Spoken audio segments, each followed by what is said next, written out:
Una voz, un país en un micrófono. Don Otto Guevara, como en Estados Unidos hay muchos rubios, va a decretar que nos hagamos rubios. Este gobierno ha sido muy mal gobierno. Y es que todo el mundo quiere cambio, excepto cuando el cambio lo toca. No he participado y no quiero participar. Me hierve la sangre cuando veo lo que están haciendo con este país. Expertos de la Universidad Nacional desnudan el país en el que vivimos. Una educación religiosa que no es honesta con la realidad. Hay que tomar decisiones importantes, sobre todo en el tema de transporte público. La violencia contra las mujeres ha sido un tema invisibilizado. Le pasan el video a Navas de cuando él hizo, la atajó. Se admira mucho, sonríe y me dice, me gané la sopa. Una voz, una voz, una voz. Un país en un micrófono. Si uno analiza el cerebro de un hombre y el cerebro de una mujer, son diferentes, son distintos. Tiene más conexiones entre los dos hemisferios, consecuentemente su respuesta será una mezcla de intuición y racionalidad, de creatividad y lógica, mientras que el ser humano, varón, tiene menos conexiones entre ambos hemisferios. Para convencer a la mujer vas a tener que utilizar 20 argumentos. Para un hombre con 2 alcanza. A veces sobra.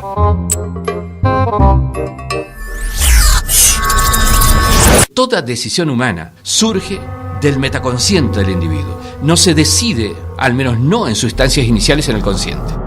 El pensamiento consciente, que acomodamos a lo que me conviene decir, y el pensamiento metaconsciente, que es lo que me sale, como dicen los españoles, de las tripas, me sale de adentro. Don Néstor Braidot, académico, investigador, consultor y escritor, ha dedicado la mayor parte de su vida profesional a estudiar y a aplicar los avances de las neurociencias al desarrollo del potencial de personas y también de organizaciones. Que había que esperar que una persona se muera para poder estudiar su cerebro, con las grandes limitaciones. Un cerebro muerto no tiene mucho que decir en investigación, y sí un cerebro vivo, activo, que es lo que se observa en un resonador. La manipulación no es ni buena ni mala. No es de la herramienta la responsabilidad de su mal uso. El cuchillo sirve para comer o para matar. No llevamos a los tribunales al cuchillo, sino al que lo usó. Que nuestros sistemas neuronales no dependen en su totalidad del sistema nervioso propio. Cada uno de nosotros tenemos conjuntos neuronales que dependen del espejamiento comportamental del otro. Esto significa que somos parte del otro, así como el otro es parte nuestro. Y esto significa incidencia en el otro. Una voz, disponible a partir de hoy en www.multimedia.una.ac.cr y los lunes a las 2 de la tarde en 101.5 FM Radio Nacional. La palabra neuromarketing, que tiene que ver con la forma en que nos comunicamos, con la forma en que podemos incidir en el otro, con la forma en que podemos entender al otro, tiene que ver con ciencia, tiene que ver con comunicación, tiene que ver con nuestras relaciones comerciales, humanas, también dentro de una organización, dentro de la familia, ¿por qué no? Entonces sí, ahí el tema inmediatamente se vuelve en algo que tiene que ver con su acontecer cotidiano. Hoy tenemos el gusto de tener 2 importantes invitados para explorar este maravilloso tema del neuromarketing, a propósito de la apertura de la maestría en mercadeo y ventas que hace la Escuela de Administración de la Universidad Nacional. Digo a propósito porque es en este contexto que esta unidad académica de la Universidad Nacional trae al país a un distinguido experto que hoy tenemos aquí en Visión Crítica con nosotros. Hoy nos acompaña Cristian Figueroa, quien es coordinador del sistema de posgrados de la Escuela de Administración de la Universidad Nacional, a manera de anfitrión del programa, y nos acompaña, lógicamente, nuestro experto invitado hoy, don Néstor Braidot. Él es conferenciante, académico, investigador, consultor y escritor. Ha dedicado la mayor parte de su vida profesional a estudiar y a aplicar los avances de las neurociencias al desarrollo del potencial de personas y también de organizaciones. Él, don Néstor, es considerado un investigador que ha creado toda una escuela de pensamiento renovador en las ciencias de la administración. A ambos les agradecemos estar con nosotros hoy y haber apartado un poquitito de su apretada agenda, lo sabemos, para compartir con los amigos Radio Escuchas este tema interesante. Bienvenidos a los dos. Gracias. Don Néstor, quisiera que nos contara primero qué es neuromarketing, y tal vez esto me da pie a otra pregunta que no la traía planeada, pero un poco con las conversaciones previas se me ocurre, que es cómo ocurrió ese encuentro suyo con una temática tan rica como el neuromarketing. ¿Cómo ocurre en su vida esos momentos iniciales donde se gesta este concepto o este pensamiento? Don Néstor. En primer lugar, gracias por la invitación y es un gusto estar con toda tu audiencia. Y nada, esto comenzó por experiencia, por práctica. Es decir, yo me recibí en una universidad, como es lógico, y comencé a aplicar todos los conocimientos que había recibido en esa formación. Y empecé a darme cuenta que algunas veces las fórmulas que había estudiado funcionaban, pero otras no. En un caso tenía éxito y en otros no tanto. Entonces empecé un largo camino, inicialmente difícil, porque fue un camino tal vez a tientas, buscando explicación y tal vez buscando la solución a todo esto. Fueron derroteros de largos andares, buscando en otras disciplinas, etc., hasta que termino por una invitación que luego se extendió y se hizo por largos años a trabajar en la Universidad de Salamanca como docente en la Facultad de Economía y Empresas. Y allí empecé a coincidir, fíjate qué paradoja, en un cafetín donde profesores de la Facultad de Economía íbamos a tomar el café de media mañana, y también los de la otra facultad que estaba del otro lado, que justamente eran los de medicina, específicamente los de neurociencias. Y empezó justamente la interacción café mediante, que luego se transformó en un programa de sinergia de ambas partes para investigar cómo es esto. Justamente esto ocurrió en la década del 90, que es un hito importante a marcar, porque la década del 90 permitió que las tecnologías aporten a los neurólogos, para objetivos médicos, instrumentos que permitieron observar un cerebro humano en funcionamiento. Es decir, aparecieron los resonadores, los tomógrafos, que superaron la investigación del cerebro que había hasta antes, que había que esperar que una persona se muera para poder estudiar su cerebro, con las grandes limitaciones. Un cerebro muerto no tiene mucho que decir en investigación, y sí un cerebro vivo, activo, que es lo que se observa en un resonador. Entonces la década del 90 comenzó siendo un hito para los médicos, para los neurólogos inicialmente, que empezaron a descubrir mucho más cosas. De hecho, si observamos los premios Nobel de medicina desde el 95 en adelante, muchos de esos Nobel eran de medicina, pero por neurociencias específicamente. A fines de la década del 90 comenzó ya la extrapolación de esos conocimientos de origen y aplicación médica inicialmente hacia otros campos de aplicación.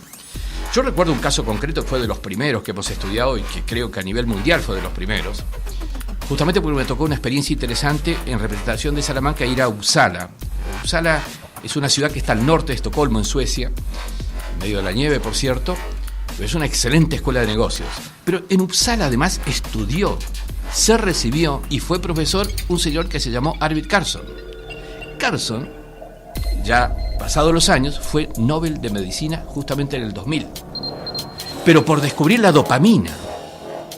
Esto significa dopamina, este neurotransmisor existente en el ser humano y particularmente en personas con ciertos niveles de adicción, que le dan, por esa característica, comportamientos distintos, diferentes.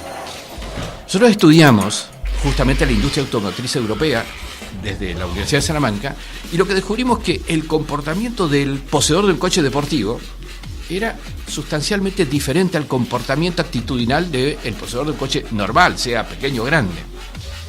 Y en combinación con la gente del Instituto de Neurociencia, justamente descubren ellos, y lo discutimos luego para la aplicación práctica organizacional, que esas personas tenían características comportamentales diferentes por la presencia de dopamina en mayor proporción que en otras personas.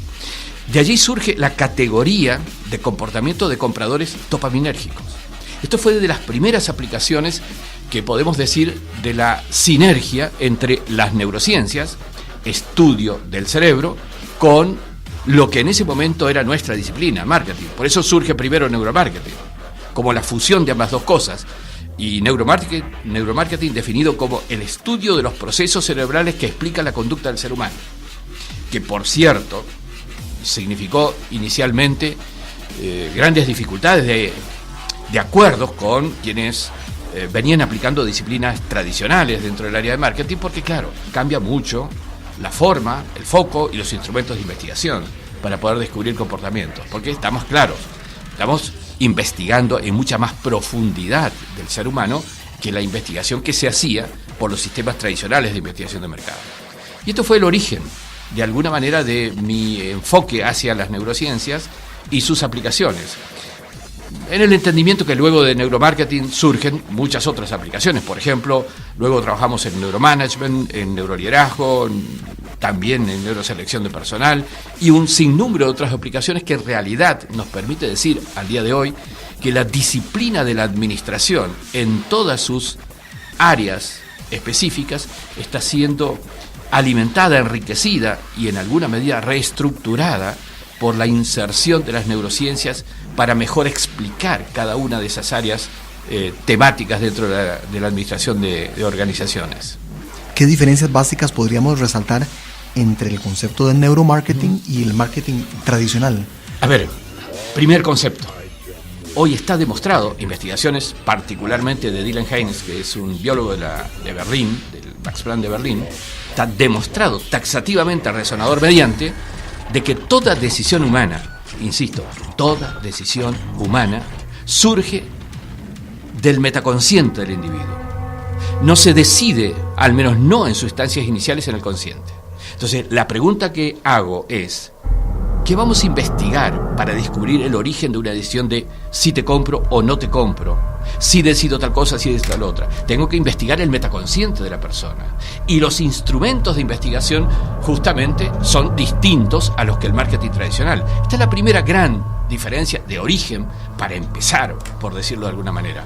Luego hay un sinnúmero de otras diferencias. Por ejemplo, Sperry gana el Nobel de Medicina hace algunos años atrás por descubrir la especialización hemisférica del funcionamiento cerebral humano. ¿Qué quiero decir con esto? Quiero decir que el comportamiento, la respuesta, la conducta de una persona será diferente si en el momento de responder tiene estimulado el hemisferio derecho que si en el momento de responder tuviera estimulado el hemisferio izquierdo.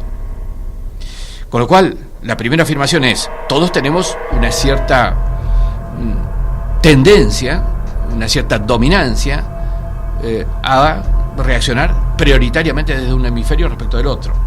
Ahora, en neuromarketing lo que estudiamos es cómo hacer que, más allá de tu predominancia natural, genéticamente heredada, cómo hacemos para estimularte a que me respondas con el hemisferio que me conviene que respondas ante la característica de mi producto. Y esto es un poco la gran cuestión, que también se aplica en neuroliderazgo. No es lo mismo que yo te dé una orden, haz esto, porque recibirás una orden de esas características desde el hemisferio izquierdo y habrá una contradicción, ¿sí? ¿Me conviene o no me conviene aceptar la orden? ¿Sí? ¿Cuál es mi beneficio por aceptar la orden?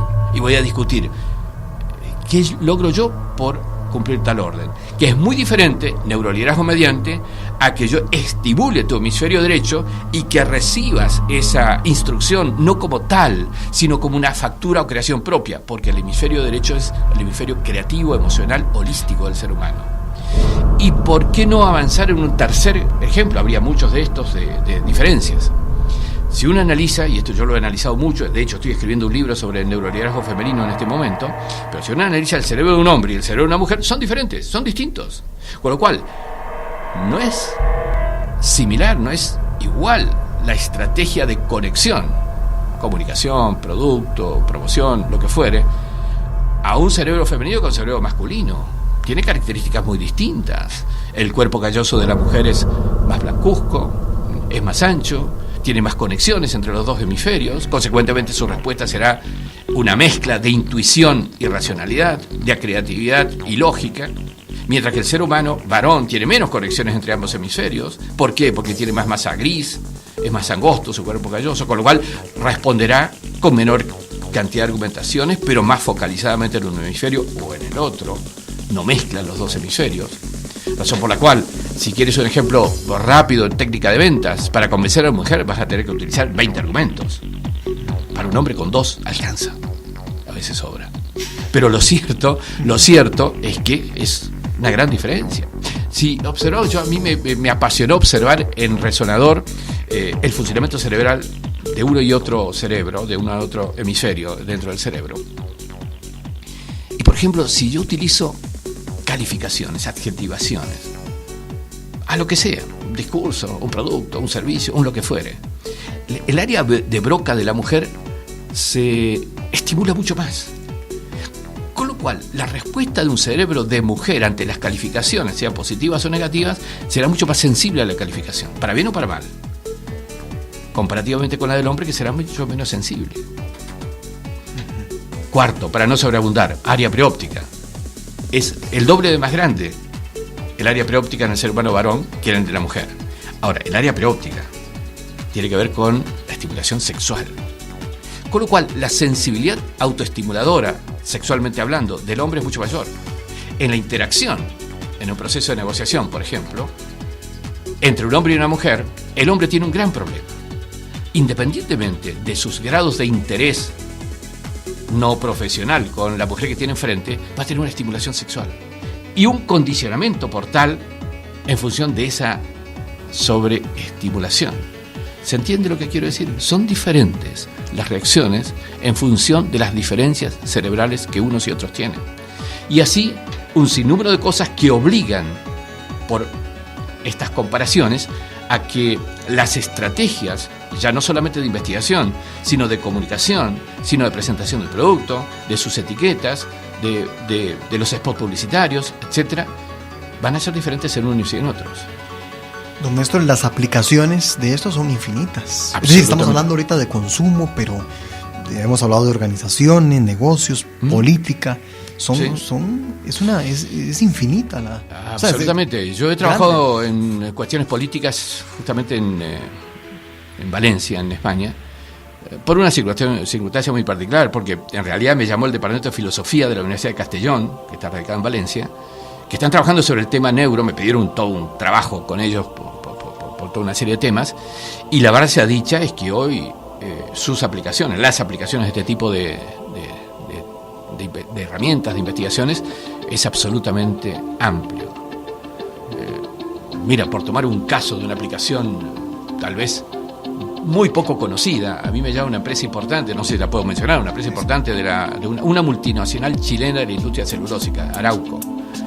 Está en varios países, y a mí me llama Stoker, el director general de seguridad de Arauco, y ellos me dicen, mira, hemos invertido mucho dinero en reducir los accidentes que para nosotros son muy costosos, es decir, la pérdida de un miembro, la muerte de personas en el proceso de fabricación de papel, concretamente.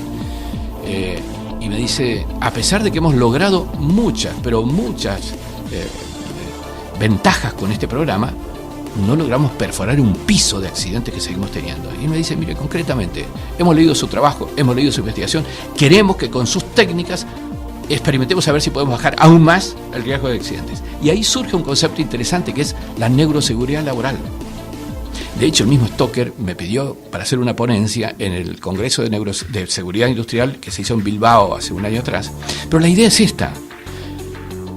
Una persona que está aparentemente despierta, en este momento nosotros, todos, los tres estamos aparentemente despiertos. Ahora, ¿quién me explica a mí si por cansancio, porque tienes un bebé y se levantó toda la noche, porque te has peleado con tu mujer, porque el tránsito, por lo que fuere, no te ha afectado y algunas de tus neuronas están durmiendo? De hecho, yo si pudiera mostrarlo, lo muestro. Tengo gráficas aquí de un cerebro activo donde se ven puntitos negros. Son puntitos que revelan que esas partes del cerebro están dormidas. El cerebro automáticamente, cuando tiene partes cansadas, vamos a decirlo metafóricamente, se echa a dormir. Y esto es un tema crucial porque marca un cambio también en un aspecto no esperado de aplicaciones de neurociencias. Por eso digo que la amplitud de esta línea de trabajo no se refiere solamente, que ya es importante, a reelaborar todas las estrategias comerciales en términos de lo que aporta el conocimiento más profundo del ser humano, sino que se está reelaborando un conjunto de otras disciplinas adicionales de todo esto. Ustedes escuchan a Néstor Braidot, quien es académico, investigador, consultor y escritor especialista en toda la materia que tiene que ver con neuromarketing.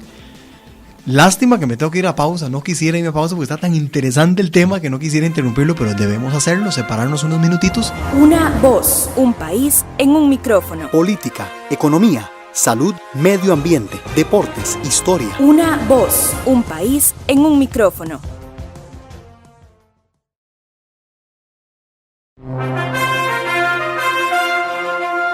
Una voz, un país en un micrófono. Política, economía, salud, medio ambiente, deportes, historia. Una voz, un país en un micrófono.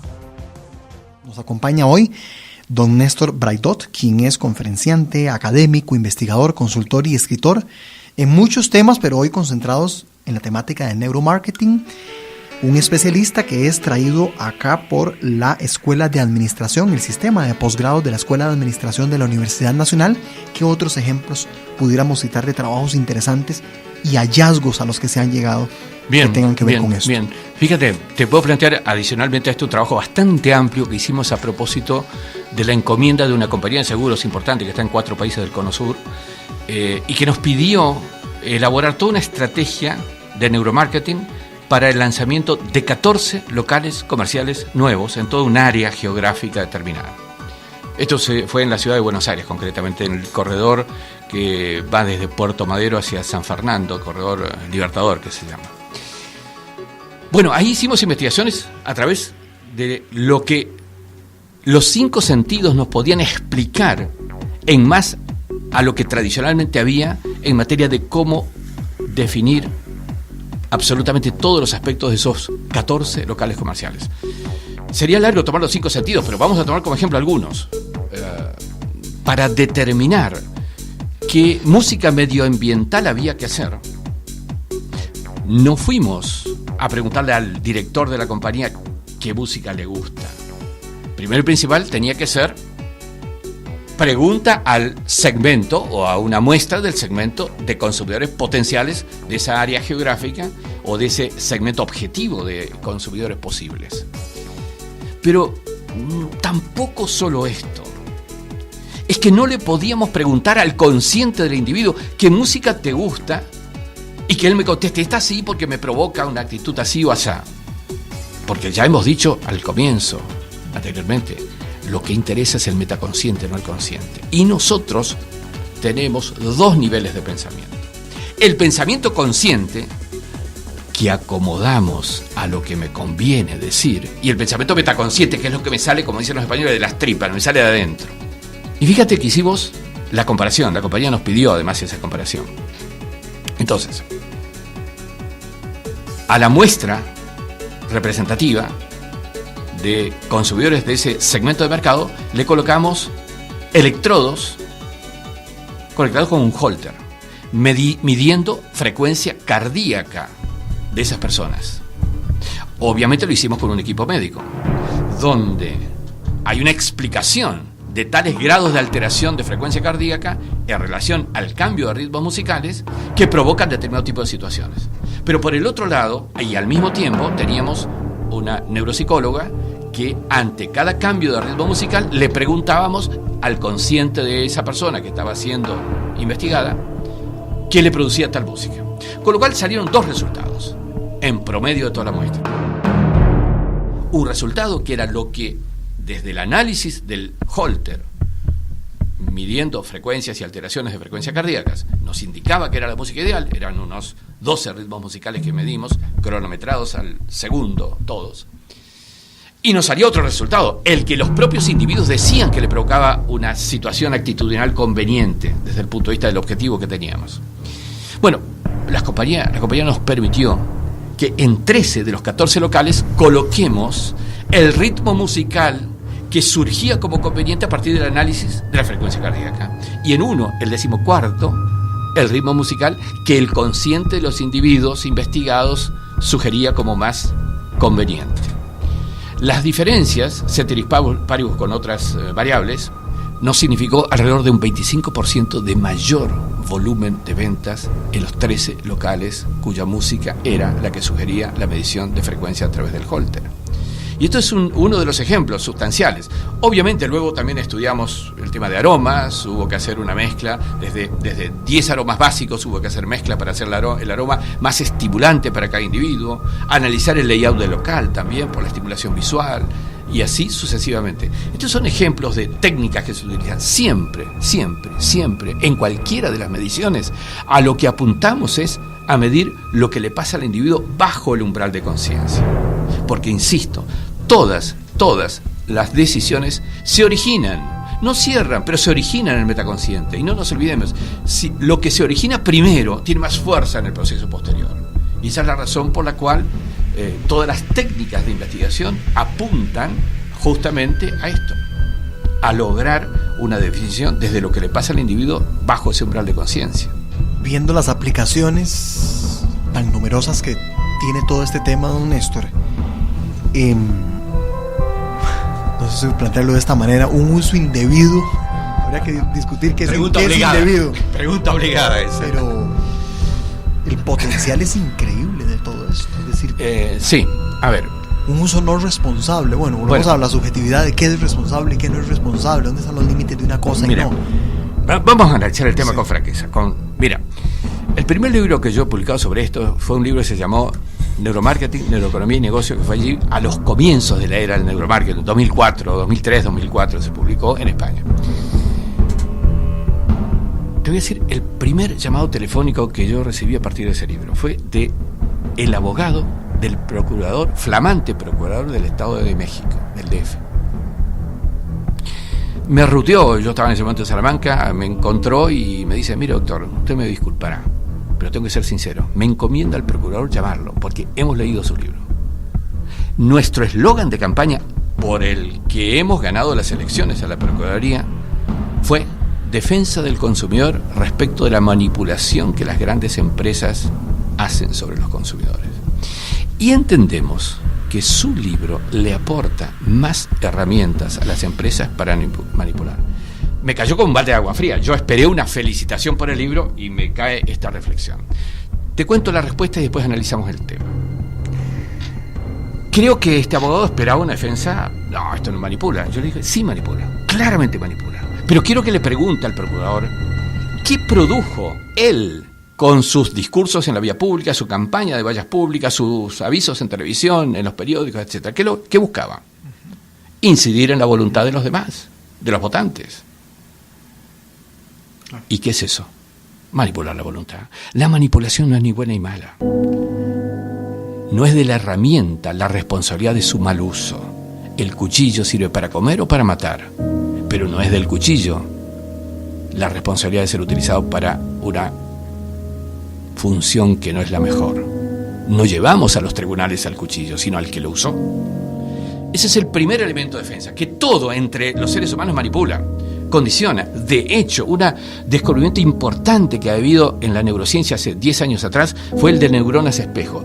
Neuronas espejo es una demostración científica que cualquiera, poniendo en Google neuronas espejo, le salen cientos de papers científicos de demostración de esto. ¿Qué dice neuronas espejo? Que nuestros sistemas neuronales no dependen en su totalidad del sistema nervioso propio. Cada uno de nosotros tenemos conjuntos neuronales que dependen del espejamiento comportamental del otro. Esto significa que somos parte del otro, así como el otro es parte nuestra. Y esto significa incidencia en el otro. Ahora voy a lo que la pregunta de alguna manera inducía. Y aquí debo decir dos cosas. Primero, sí es cierto, son herramientas muy poderosas. Quienes manejamos este tipo de herramientas probablemente tengamos más capacidad, más posibilidad, más formas de lograr condicionar conductas de otros. Yo debo decir algo, quienes realmente manejamos bien este tipo de cosas nos cuidamos muchísimo de este tipo de condicionamiento involuntario del otro. Por una simple razón. Si yo manipulo al otro, me manipulo a mí mismo. No se olviden que somos parte uno del otro. Dicho esto, que suena como un concepto teórico, que así lo es y a mí sí lo quiero plantear, también es cierto que ya en varios países hay todo un movimiento, yo mismo estoy trabajando en algún aspecto en este sentido, a fin de precavernos reglamentariamente de exageraciones o tendencias al mal uso de todo esto. Pero la mejor defensa es que la gente en general, el consumidor en particular, conozca esto y sepa qué le pasa a él ante cada estimulación o cada situación. Con lo cual no hace falta que lo proteja un reglamento, una ley. Simplemente va a tener, por su conocimiento, una autoprotección.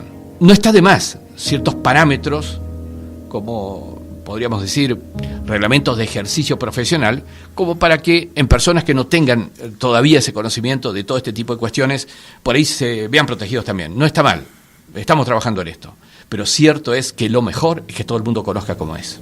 En esta batalla, tal vez utilizar otra metáfora, estamos apenas empezando en esta batalla por el consumidor, empezando a ver un nuevo horizonte, ¿no, Néstor? No lo hemos visto todo.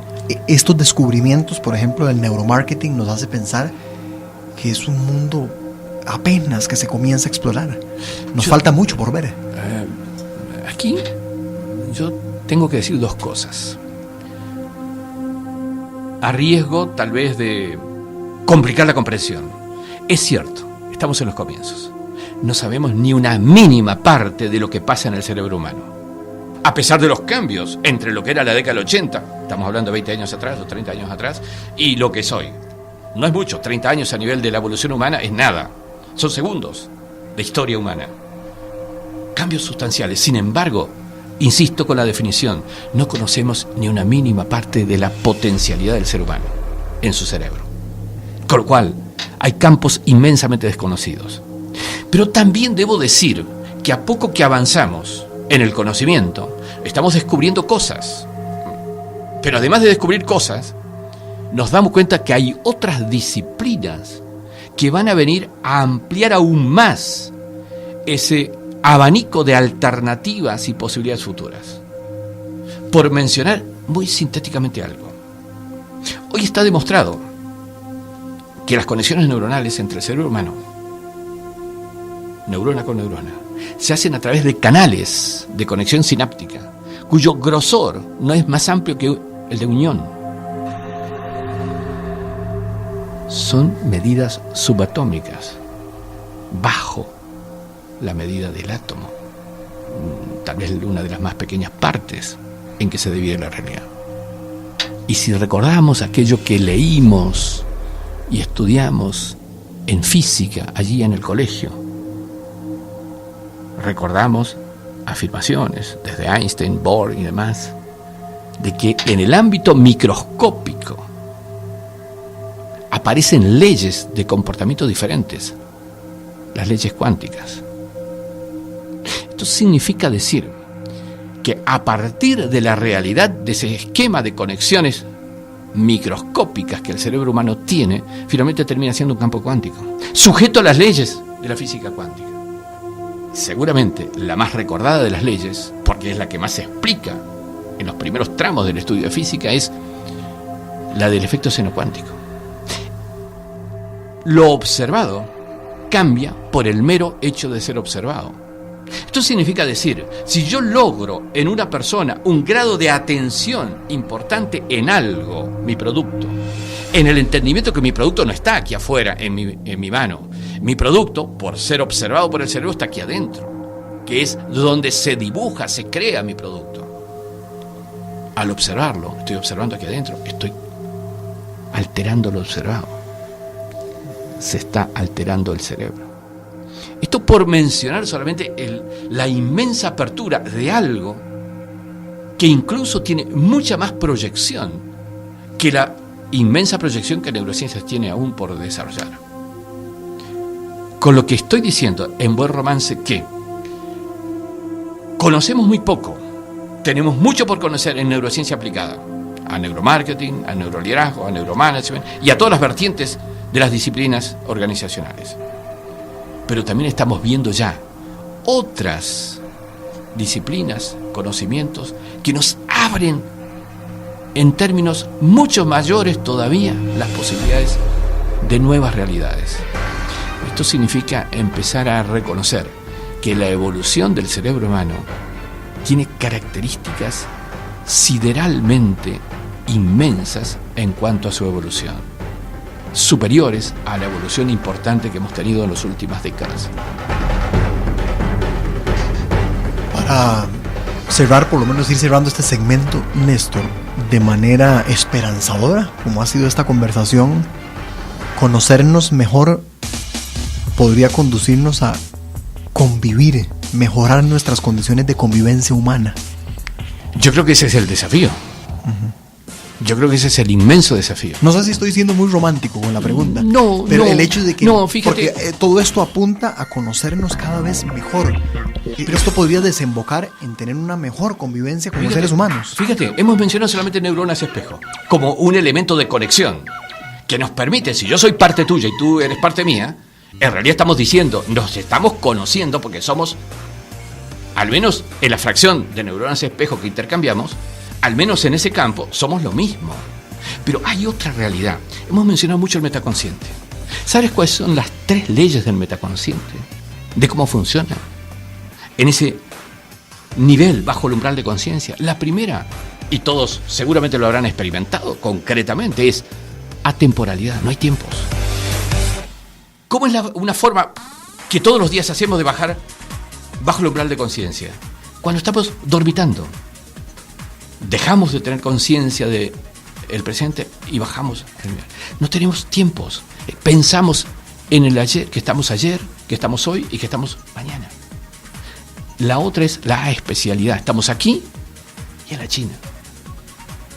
Pero la tercera, que es importante, es la individualidad. No somos solo nosotros compartimentos estancos en ese plano metaconsciente. Y si hemos dicho que el metaconsciente es lo importante, que es donde se generan las cosas, estamos diciendo, cuidado. Adicionalmente a lo que hemos dicho antes por neuronas espejo, hay una realidad que nos da una posibilidad de el conocimiento recíproco y por tal el entendimiento recíproco muy superior a partir de la evolución de estos conocimientos. Ustedes escuchan a Néstor Braidot, quien es un especialista, un académico, un investigador, un magnífico orador también. Lo estamos viendo, lo estamos escuchando y somos testigos de esto en este momento. Y sabemos que ustedes están disfrutando de esta charla. Vamos a separarnos en nuestro último segmento. Una voz, un país en un micrófono. Política, economía, salud, medio ambiente, deportes, historia. Una voz, un país en un micrófono.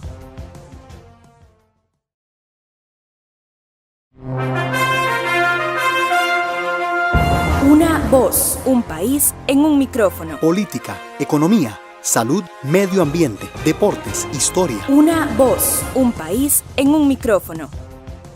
Neurociencia, neuromarketing, hoy con don Néstor Braidot, quien es un especialista en estos temas, académico, investigador, consultor y escritor, y también considerado un investigador que logra crear poco a poco toda una escuela de pensamiento renovador frente a este tema que tiene implicaciones prácticamente totales para el acontecer del ser humano, para sus relaciones, sus organizaciones, negocios, política, cómo entender al otro y sobre todo nuevas formas también de comunicarnos. Nos acompaña también Cristian Figueroa, quien es el coordinador del sistema de posgrado de la Escuela de Administración, y presento a Cristian porque Cristian es uno de los buenos culpables de que don Néstor se encuentre aquí con nosotros. Cristian, y mi felicitación porque yo creo que todos, ¿verdad?, estamos disfrutando de los conocimientos y de la exposición de don Néstor, y esto además habla muy bien, no solo de usted, sino también de la escuela y de la nueva maestría que se abre en mercadeo y ventas. Cuéntenos un poco, Cristian, la importancia para la escuela, comunidad académica, de tener aquí en el país a un especialista como don Néstor. Buenas tardes, Cristian. Buenas tardes. Acá habría como que devolverse un poquito para entender cuán importante es la venida de don Néstor. En la época de José Figueres, mientras Francisco Morales era ministro de Trabajo, formuló una propuesta de Instituto de Estudios del Trabajo, que se dedicara específicamente a estudiar las especificidades del trabajo. 4 años después, siendo ministro, siendo diputado, él ayudó a conformar, a cambiar la Escuela Normal en Universidad Nacional y en conjunto también crear el Instituto de Estudios del Trabajo. El Instituto de Estudios del Trabajo se dedicó a estudiar por su especificidad del trabajo, y de una u otra forma la dinámica lo fue llevando a que pudiera impartir planes de grado en la carrera de administración. Casi 30 años después nos surgía la duda de qué pasaba si nos dedicábamos a administración y dejábamos el trabajo, pero el trabajo seguía siendo importante y la administración pues también es una línea bastante importante, es un área de empleo muy importante en Costa Rica. Entonces decidimos crear hace 5 años la Escuela de Administración. Nos quedan 2-3 minutos, Cristian, y quería preguntarle cuál ha sido la experiencia con don Cristian y con don Néstor, cómo ha reaccionado el público, cuál ha sido un poco esa interacción. Me imagino que una experiencia rica. Coméntenos, y además cuándo vamos a tener de nuevo o a don Néstor o a otros don Néstor, ¿verdad? Porque todos nos enriquecemos con visitas como la de él.